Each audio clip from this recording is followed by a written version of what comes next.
You probably know the name of the top quarterbacks in this draft, at least, and we've talked about those in detail. Now I'm going to tell you about some guys that are not the two or three names that you hear at the top, but I think could make a team and maybe surprise. So we're going to get into that right now. The first one I'm going to talk about is Carson Beck of Miami. He served as a quarterback in the pro style systems, so his processing and new language in the NFL is not going to be as big a jump for him as others mechanically. He has a clean motion. He has the ability to get the ball out quickly and on time. He's got a consistent delivery. He doesn't change much as he throws to different levels of the field, which is really important. He has the arm strength and the accuracy to work short, intermediate, and deep throws. Does a good job of processing in his reads and not panicking when having to come back to his check down options. His processing drops slightly when he's under pressure, which can lead to some errant throws. But I think in the right case, he makes a team. He's 6'5", 233. He's going to make a team. In the right situation, he could have a chance to start. Another guy is Drew Allar of Penn State. He peaked in 2024 and had that led him to a 13-3 record and appearance in the college football playoffs. A big pocket passer, 6'5", 228. He's got anticipation, release, arm strength to throw in the tight windows over the middle. He drives the ball on seam routes and hole shots on the outside. Experienced starter who can get through his progressions. It's not a big play threat that teams will be keen on executing design quarterback runs with. But he scrambles for first downs, avoids negative yardage with his legs. He was plagued by poor to average performances against top teams.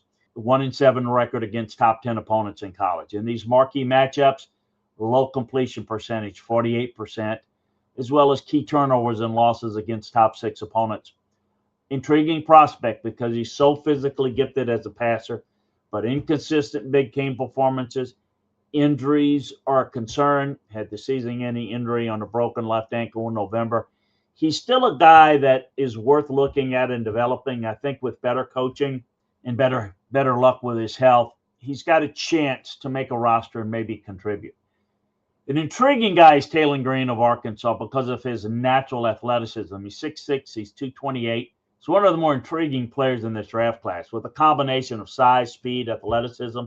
As a passer, very long, elongated throwing motion. He has the arm strength to make all the throws, but he doesn't consistently drive the ball. He doesn't have that snap, and he doesn't drive it downfield. His ball placement's way too inconsistent. Mechanically, he's got a lot of flaws.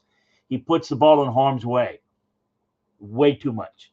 20 interceptions in his 2 years at Arkansas, and several more throws that were interception worthy that were not made. On film, you see keeps his eyes downfield when maneuvering in the pocket, which is good. He has good pocket awareness, but he'll take unnecessary sacks because he trusts his ability to extend the play too much. He sacked 54 times at Arkansas. Extremely dynamic runner, both design runs and escaping the pocket when the plays break down.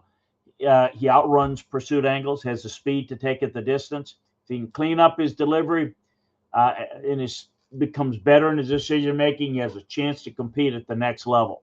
I like his natural ability to be developed. He's very raw. He's not going to make it as a passer at this point. He is a guy that really needs a lot of work.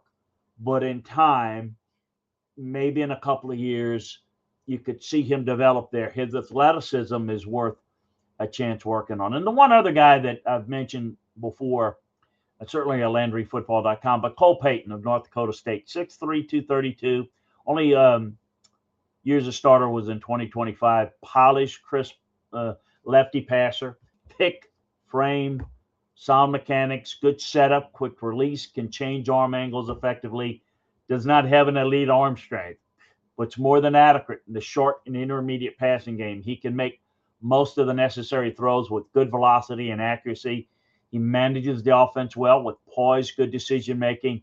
You know, I see a little bit of the left-handed version of a Taysom Hill type, Wildcat type guy. Limited experience is concerning, but we're looking at sleepers, guys that could be developed later, not early. He's one to keep in mind. Hey, that's a look. A reminder, hit that subscribe button. Help us grow. It's free. Help us keep this podcast free, and check us out at LandryFootball.com as well.